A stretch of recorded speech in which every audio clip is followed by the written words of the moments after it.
ay viral sa ano guys, viral sa yung lab? Sa Padada. May mga kabataan doon na mahigit 50 katao yun. Mga estudyante, sinaniban. Oh, yun, nakakatakot yun guys. No, nakakatakot yun sa mga taong first time na naka-encounter ng gano'n. Yung mga ganyan guys, yung mga sinaniban ng mga demonyo or engkanto, no? Hindi kaya gamutin ng doktor yan. Walang magagawa ang doktor dyan, no? Or kahit pare, no? Hindi kayang anuin ng mga pare yan, yung mga ganyan. Pero kami nung araw, sinasampal lang namin yan eh. Oh, sinasampal lang namin yan. Pagka ayaw lumabas sa katawan yung sumanib, yung masamang espiritu na sumanib, sinasampal lang namin yan, no? Labas na. Pagka ayaw lumabas, siyempre, kailangan mong i-torture muna yan. Saktan mo muna yan para lumabas sila. No? Pagka hindi na talaga, pagka ayaw nagmamatigas, no? Eh, sampalin na. Sampalin dito sa muka para lumabas sa katawan ng tao yung masamang espiritu na pumasok sa katawan ng isang tao. Ang experience namin yan, pagsampal yan, siyempre, nung araw ako guys. Siyempre, malakas yan eh. Nagkataon yun na kami lang dalawa noon. Basta yung kasama ko. Ako yung tagahawak. Unang-una, tigas talaga. Ayaw lumabas. Ayaw, matigas talaga eh. No? Nung sinampal na. Sinampal isang bisis ito. Malakas talaga na pagkasampal. Kawawa nga yung babae yun eh. Kawawa yung babae na sinaniban niya eh. Pagkatapos ito, pulang-pula yung pisngi eh. Kasi sinampal ba naman. Pagsampal, lumabas. Ayun, naramdaman ko na yung masamang espiritu bumangga pa sa katawan ko. Bumangga pa sa katawan ko yung masamang espiritu. Ay pumasok doon sa babae. Noong araw, kaya ako pag nakita akong ganyan, hindi ako masyadong maano niyan kasi yung noong araw, sinasampal talaga namin yan. Pampalin lang isang bisis yan. Pero yung mga pare, mga doktor, hindi nila kaya yan kasi ano yan eh, Ito ang dito idala sa ospital ang mga bata. Walang magagawa yung mga doktor dinala sa ospital.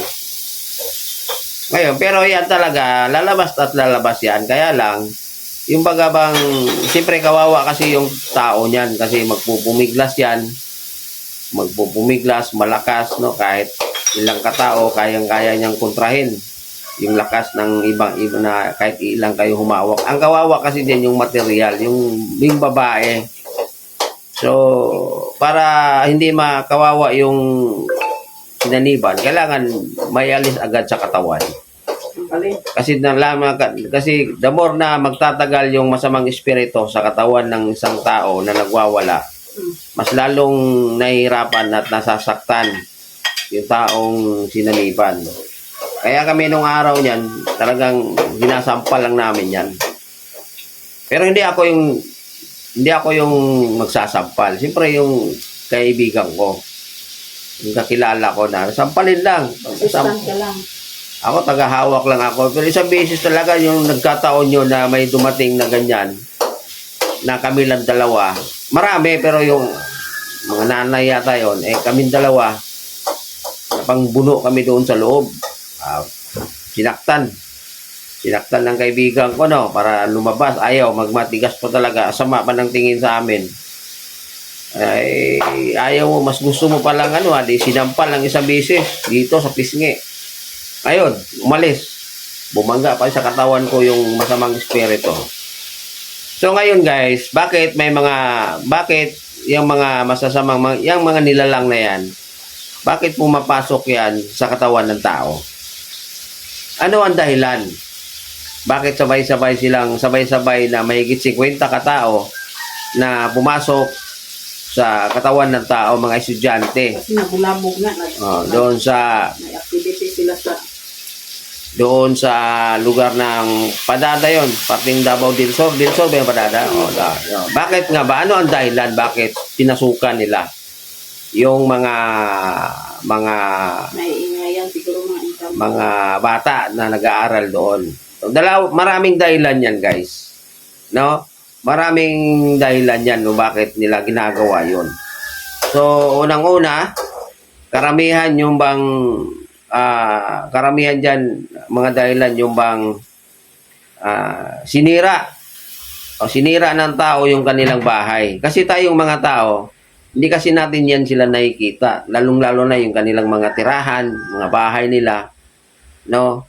Nasisira natin yan kasi hindi natin nakikita eh. Yan ang mga dahilan. Pangalawa, yung nambubulabog, yung kanilang pananahimik. Kasi nandyan sila, tapos naiingayan sila sa mga tao.